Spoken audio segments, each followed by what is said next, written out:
Greetings to all lovers of tales, myths, and legends. Among the Greek goddesses, powerful and beautiful, there is one mysterious figure whose image is incredibly contradictory. Perhaps that's why she is so intriguing. Although, it might be something else altogether. Nevertheless, she is incredibly popular and even has her followers in our time. Today, we will talk about Hecate, the goddess of moonlight, magic, and sorcery. To begin Hecate's story, it is worth mentioning her parents, who were the Titan Perses and Asteria, the aunt of Artemis and Apollo, and the sister of Leto. In turn, Asteria's parents were the Titans Ceus and Phoebe. As for Perses, he was born to Crius and Eurybia. Of course, there were other versions, as is always the case. Some authors refer to Hecate as the daughter of Zeus and Demeter, while others even claim she is the daughter of Zeus and Hera. But for our purposes, let us accept the first version as true. I should note that the story of Hecate's mother is quite tragic. Once, Zeus began pursuing her, just as he did with her sister. Allow me to clarify that it was a pursuit of love. He transformed into an eagle and chased Asteria in that form, seeking to seduce her. Such advances were not to the woman's liking. In order to escape the amorous god, she transformed into a quail and flew away from the thunderer into the sea.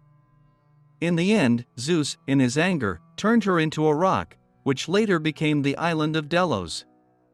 This is the very island where her sister Leto would later give birth to Apollo and Artemis.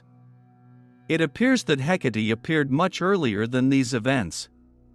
But here's the question: where was the Titan Perses? Perhaps this is a later legend, or the Asteria mentioned has no relation to the mother of our heroine. I suggest we address all these questions in the comments. And now, let us turn to more significant matters. Specifically, let us discuss the written sources where Hecate was mentioned. The earliest text to feature this goddess was Hesiod's Theogony, dating back to the 7th century BCE. In earlier surviving poems, not a word was said about her. However, this does not mean that nothing was known about Hecate in Greece before the 7th century. Regarding the Theogony, many have questions about the fragment concerning Hecate. It seems strange, illogical, and does not fit into the overall narrative. There is even a version that it was added much later and does not belong to Hesiod. Let us listen to how he characterizes Hecate. And she conceived and bare Hecate, whom Zeus the son of Cronos honored above all. He gave her splendid gifts, to have a share of the earth and the unfruitful sea. She received honor also in starry heaven, and is honored exceedingly by the deathless gods. Not a bad fate, considering that Hecate was not one of the Olympians.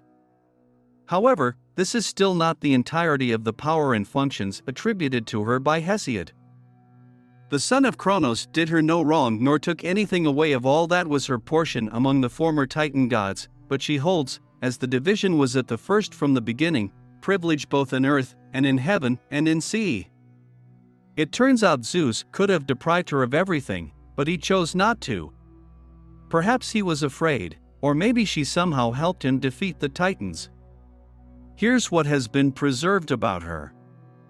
Whom she greatly aids and advances, she sits by worshipful kings in judgment, and in the assembly whom she is distinguished among the people. And when men arm themselves for the battle that destroys men, then the goddess is at hand to give victory and grant glory readily to whom she will. Good is she also when men contend at the games, for there too the goddess is with them and profits them, and he who by might and strength gets the victory wins the rich prize easily with joy, and brings glory to his parents. And she is good to stand by horsemen, whom she will, and to those whose business is in the grey discomfortable sea, and who pray to Hecate in the loud crashing earthshaker, Poseidon. Easily the glorious goddess gives great catch, and easily she takes it away as soon as seen, if so she will. She is good in the byre with Hermes to increase the stock. The droves of kine and white herds of goats and flocks of fleecy sheep, if she will, she increases from a few, or makes many to be less. So, then, albeit her mother's only child, she is honored amongst all the deathless gods.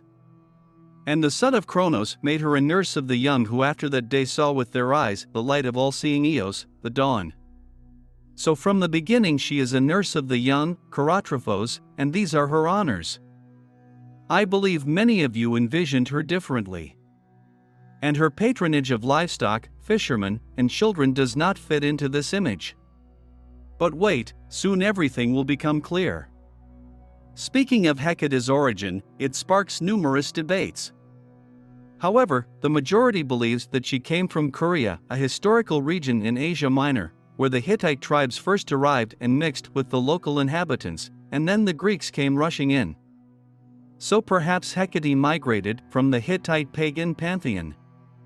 Others argue that the image of this goddess has roots in Mesopotamia or Egypt, and she reached Caria from there. There is also an opinion that Hecate is purely a Greek deity. I think this point of view also has the right to exist.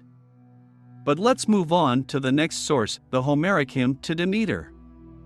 The plot recorded in it is considered one of the most famous myths involving Hecate.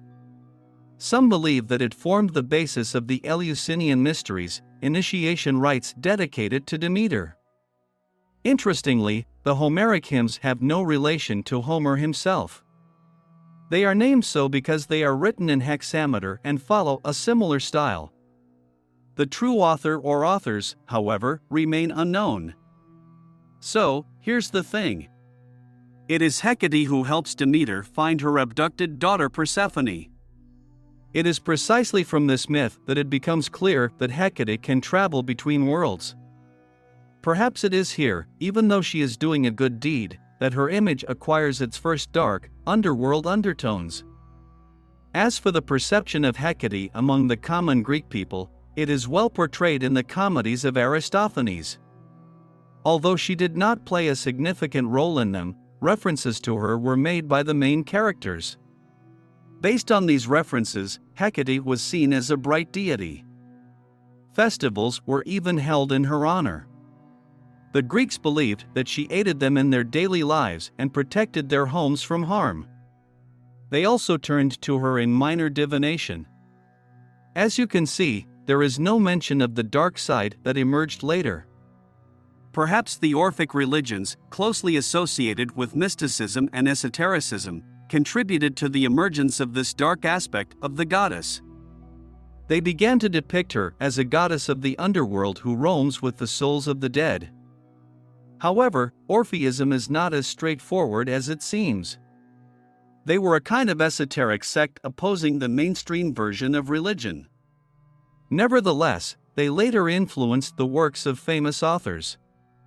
For instance, Apollonius of Rhodes, a poet and grammarian from Alexandria, referred to the princess Medea as a priestess of Hecate in his poem Argonautica. The actions of this priestess, or according to another version, the daughter of Hecate, cannot be considered good. She killed her brother and father before fleeing with the Argonauts.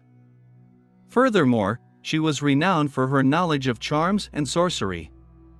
The author of Argonautica briefly mentions Hecate as a goddess of terror. Wood nymphs hide in ravines at the sight of her, and even merry satyrs fear her. As you can see, the protector of children in the household becomes increasingly darker. In the Chaldean oracles, a rather enigmatic and almost magical text that has not survived in its original form, Hecate can also be encountered. The oracular text is quite obscure and incomprehensible. Hecate seems to play the role of a translator who transfers subtle matters to a coarser level. The oracles may have been written during so-called meditations, which did not exclude means of altering consciousness. Moreover, they were reconstructed based on commentaries by other thinkers, which also influenced the text. Porphyry, a Roman philosopher and representative of Neoplatonism, first associated the cult of Hecate with the moon. Here is what he wrote about her. Hecate appears in three forms. As the newborn moon, she is clad in white garments and golden sandals, holding blazing torches. The basket she carries, growing round and full, symbolizes the growth of crops subject to the presence of light. As the full moon, she appears as a goddess in copper sandals. In this context, she is associated with animals, including dogs. Lions, bulls, and mares are also mentioned. Written evidence of Hecate can be found not only in philosophical treatises but also in popular written works, if they can be called that. I am referring to magical tablets with curses aimed at getting rid of rivals in love affairs and, for example, trade. These tablets mainly invoked chthonic deities, and it seems that Hecate was considered such a deity in some sense. I believe we have covered enough written sources for today, and it is clear from them that Hecate was not unequivocally an evil goddess. Now let's turn to her dark and popular contemporary image as the dark goddess who goes out hunting at night from the realm of Hades with her terrifying retinue. The fearsome nocturnal goddess with a torch in her hand. She wanders in the vicinity of settlements and brings nightmares upon people. It is said that she can also be found among graves, where she summons the spirits of the dead because she unites the two worlds, the world of the dead and the world of the living. Hecate is both darkness and light. She is often compared to Artemis because they are both associated with the moon and appear with a pack of dogs. However, Hecate's dogs are dark as night, and their hunting is completely different. Among the dead and inhabitants of the underworld, any crossroads was considered a sacred place of Hecate. It was here that statues of this goddess were erected and offerings were made. Additionally, Greeks placed statues of Hecate near their homes, either to prevent the fearsome goddess of the night from troubling them or to seek her protection against evil forces. Agreeably, this image differs greatly from the portrayal by Hesiod. But that's how it turned out. This goddess also left her mark in art.